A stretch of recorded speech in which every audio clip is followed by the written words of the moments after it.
Episode की शुरू ऐसे होती है जहाँ पे खत्म हुआ था। तो फिर इस बार मैं ये गलती फिर से नहीं करूँगी। फिर हमारी हीरोइन कहती है कि हाँ मैंने किया है। ये सुनते उसका बड़ा भाई उसे थप्पड़ मारता है। फिर हमारी हीरोइन कहती है कि मैंने अभी तक मेरी पूरी बात बोली भी नहीं है और तुमने मुझ पर हाथ उठाया। तुम क्या सच में मेरे ही भाई हो? ये सुनकर वो कहता है कि मैं ऐसा नहीं करना चाहता था। उसके बाद हमारी हीरोइन बचपन की एक बात याद करती है कि किस तरह से उसका बड़ा भाई उससे कहा करता था कि वो उसे पूरी लाइफ प्रोटेक्ट करेगा, और आज देखो वही भाई उसे मार रहा है। फिर हमारी हीरोइन उस दिन को भी याद करती है जिस दिन वो उसके भाई को मिल गई थी। हमारी हीरोइन को बचपन में कुछ बच्चे चुराने वाले उसके घर वालों से चुरा कर उसे ले गए थे, जिस वजह से उसके घर वाले उसे ढूंढ रहे होते हैं, और सबसे ज्यादा उसका बड़ा भाई, क्योंकि वो उसे कुछ ज्यादा प्यार करता था। और जब हमारी हीरोइन उसे मिल जाती है वो तो काफी ज्यादा खुश हो जाता है और वो उससे कहता है कि जिंगजो तुम टेंशन मत लो मेरी बहन, अब से तुम्हारा बड़ा भाई तुम्हें प्रोटेक्ट करेगा और तुम्हारे साथ कुछ भी गलत नहीं होने देगा।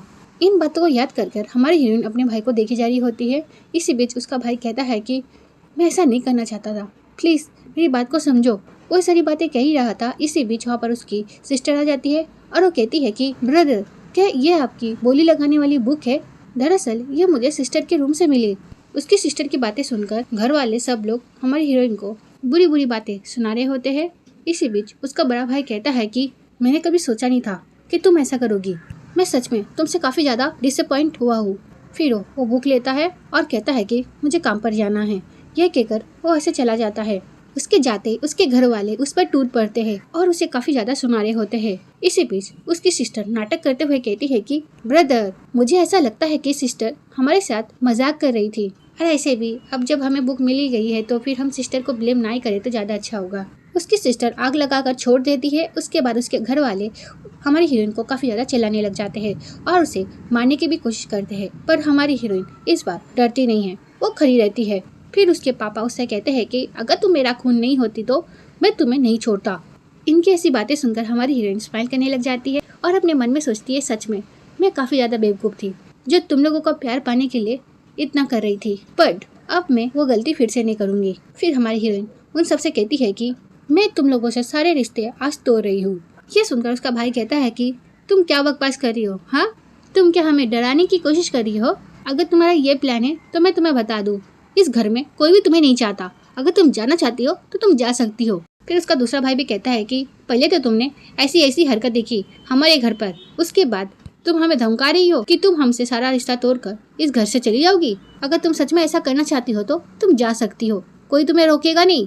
ये देखकर उसकी सिस्टर नाटक करते हुए कहती है कि ब्रदर्स, मॉम, डैड, प्लीज आप ऐसा मत कीजिए सिस्टर के साथ। सिस्टर काफी छोटी थी जब उन्हें यहाँ से बच्चा चुराने वाले ले गए थे, तो ये तो नॉर्मल बात है ना कि वो उन चोरों के साथ रहते रहते एक चोर बन गई। इसमें सिस्टर की क्या गलती है? हमारी सिस्टर ऐसी तो नहीं थी ना पहले। ये सुनकर उसकी मॉम कहती है कि प्याम प्याम, सच में तुम कितनी अच्छी हो जो तुम उसके बारे में इतना सोच रही हो। जब से तुम हमारे घर आई हो तब से मैं काफी ज्यादा खुश हूँ। फिर वो हमारी हीरोइन को देखते हुए कहती है कि और पता नहीं ये कचरा हमारे घर कैसे आ गई। फिर वो प्याम प्याम से कहती है कि आई विश की तुम मेरी बेटी होती। आप सोच रहे होंगे कि उसकी मॉम ने ऐसा क्यों कहा, तो मैं आपको बता दूं कि प्याम प्याम जो है इनकी अडॉप्टेड बेटी है, रियल डॉटर नहीं है, और इसलिए प्याम प्याम हमारी हीरोइन के साथ ऐसा करती है ताकि वो घर वालों के सामने उसे नीचा दिखा सके और उसे घर से निकाल सके। फिर हमारी हीरोइन के डैड हमारी हीरोइन को चिल्लाने लग जाते हैं और उसे कहते हैं कि मैं सच में नहीं मानना चाहता कि तुम्हारे अंदर मेरा खून है, क्योंकि मेरा खून तो ऐसा नहीं हो सकता। ये सुनकर हमारी हीरोइन हंसने लग जाती है। फिर वो अपने डैड से कहती है कि फाइनली आपने सच कहा। फिर हमारी हीरोइन कहती है कि मैं इस घर में कभी लौटना नहीं चाहती थी, ठीक है ना? वो तुम लोग थे जिन्होंने मुझे इस घर में वापस लाया, पर वापस लाने के बाद क्या हुआ? तुम लोगों ने कभी मुझे अपनी फैमिली मानी? उसकी ये सारी बातें सुनकर भी उसके घर वालों को कोई फर्क नहीं पड़ता। फिर हमारी हीरोइन कहती है कि मैं साफ साफ देख पा रही हूँ कि आप लोग मुझे पसंद नहीं करते। नो मैटर कि मैं आप लोगों के लिए कितना भी कर लूँ, आप लोग मुझे कभी पसंद नहीं करने वाले। पर अब ये मेरे लिए मैटर नहीं करता। आज से अभी से मैं तुम लोगों के दिल जीतने की कोशिश नहीं करूंगी, जो मैं पहले एक स्टूपिड की तरह करती थी। फिर हमारी हीरोइन उनको एक एग्रीमेंट फिक्र देती है और उनसे कहती है कि इस एग्रीमेंट के हिसाब से आज से मैं आप लोगों की बेटी नहीं हूँ। ये सुनकर उसका भाई कहता है कि तुम धमका किसको रही हो? हाँ, मैं साफ साफ तुम्हारी बातों को समझ रहा हूँ कि तुम क्या करने की कोशिश कर रही हो। तुम क्या सोचती हो तुम हमसे सारा रिश्ता तोड़ने के बाद तुम हमसे हमारी प्रॉपर्टी डिमांड करोगी, क्यों है ना? ये तो तुम्हारा प्लान है। अपने बड़े भाई की ऐसी बातें सुनकर हमारी हीरोइन कहती है कि तुम लोगों की प्रॉपर्टी, मुझे तुम लोगों से एक फूटी कौड़ी नहीं चाहिए, बस मैं तुम लोगों से सारे रिश्ते तोड़ना चाहती हूँ। यह सुनकर उसकी जो सिस्टर होती है उस पेपर को रीड करने लग जाती है। फिर वो शॉकिंगली कहती है कि ये कैसे पॉसिबल हो सकता है, इसे हमारी प्रॉपर्टी में से कुछ नहीं चाहिए। ये सुनकर उसका बड़ा भाई अपनी सिस्टर के हाथ से वो पेपर ले लेता है और वो उसे रीड करने लग जाता है। फिर उसका बड़ा भाई हमारी हीरोइन से कहता है कि तुम क्या पागल हो गई हो? अगर तुमने हमारी 10 फैमिली को छोड़ दिया तो तुम्हें कुछ ही नहीं मिलेगा, समझ रही हो ना? ये सुनकर उसका दूसरा भाई कहता है कि क्या तुम हमें डराने की कोशिश कर रही हो? अगर ऐसा कर रही हो तो स्टॉप इट, इसका कोई फ़ायदा नहीं होने वाला। हमारी फैमिली में कोई तुम्हारी केयर नहीं करता कि तुम क्या करती हो क्या नहीं। फिर हमारी हीरोइन उन्हें साफ साफ कह देती है कि वो भी उन लोगों से कोई रिश्ता नहीं रखना चाहती और वो सीरियस है इस बात को लेकर। ये सारी बातें सुनने के बाद उसकी जो सिस्टर होती है वो अपने मन में सोचती है कि ये तो अच्छा हुआ। फिर वो नाटक करते हुए कहती है कि सिस्टर तुम ऐसा कैसे कह सकती हो, हम लोग एक फैमिली है और एक फैमिली में तो ऐसी छोटी मोटी बातें तो होती रहती है ना। ये सुनकर हमारी हीरोइन कहती है कि क्या फैमिली?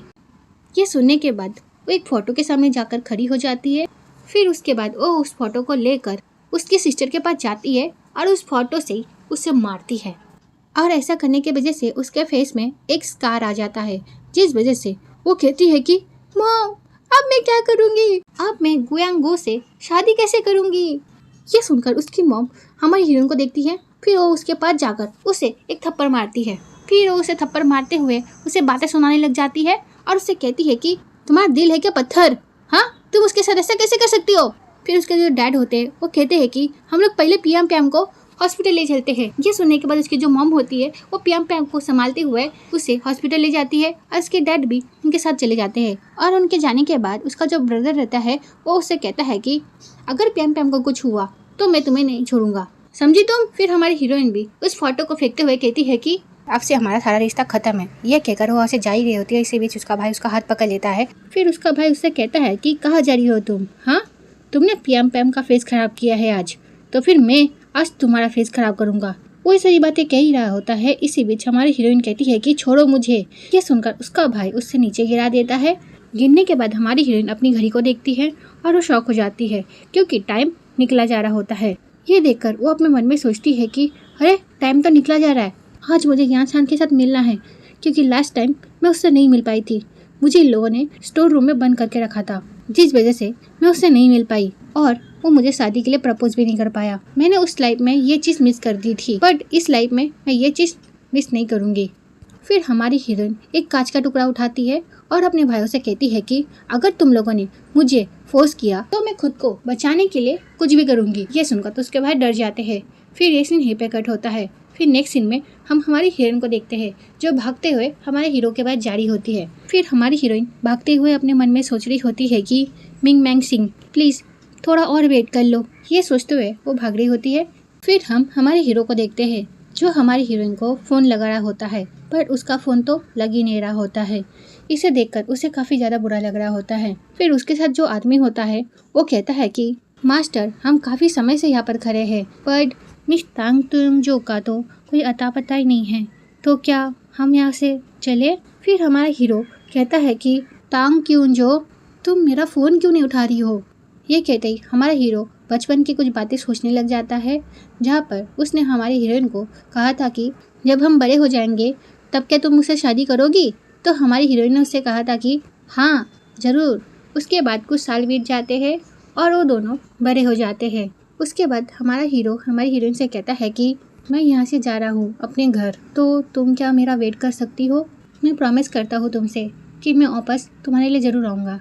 ये सुनकर हमारी हीरोइन कहती है कि ओके मैं तुम्हारा वेट करूँगी। ये कहते ही ये सीन यहीं पे कट होता है। फिर हम हमारी हीरोइन को देखते हैं जो भागते हुए हमारे हीरो के पास जा रही होती है। फिर हमारी हीरोइन अपने मन में सोचती है कि प्लीज़ मेरे लिए थोड़ा वेट करो, बस 5 मिनट में मैं पहुँच जाऊँगी। हमारी हीरोइन ये सारी बातें अपने मन में सोच रही होती है और यहाँ पर हमारा हीरो अपने आदमी से कहता है कि तुम मेरे लिए विदेश जाने की टिकट निकालो, मैं यहाँ से चला जाना चाहता हूँ। ये सारी बातें वो काफ़ी ज़्यादा उदास होते हुए कह रहा होता है। इसी बीच वहाँ पर हमारी हीरोइन आ जाती है और वो कहती है कि गु यांग सेंग।